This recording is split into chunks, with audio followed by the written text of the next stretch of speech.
So here we have one of the most common broadleaf trees in the Pacific Northwest. If you look, you'll see that the leaves are palmately lobed. So that's usually a clue for most people as to what genus this is in. So this is definitely one of our Acers. And if you look at the size of those leaves, not only are they palmately lobed, but they're anywhere from about 6 to 12 inches in diameter. And they have these really long petioles. If we were to take off one of these leaves, break one of them off, you would see that the petiole exudes a very milky sap.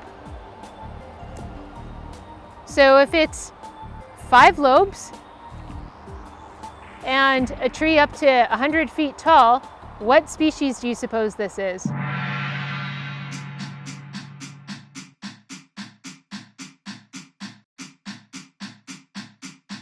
If you guessed Acer macrophyllum or bigleaf maple, you are correct.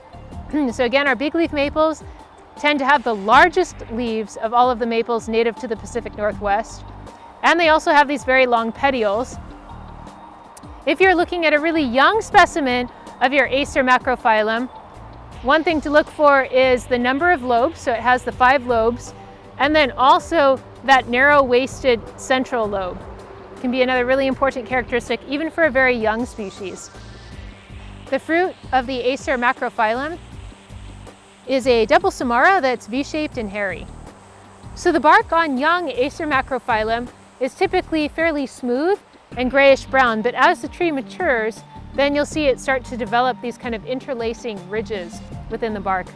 Another really interesting thing about Acer macrophyllum is the amount of moss that it can hold. So it can sometimes hold so much moss that it actually provides a medium that other plants can grow out of.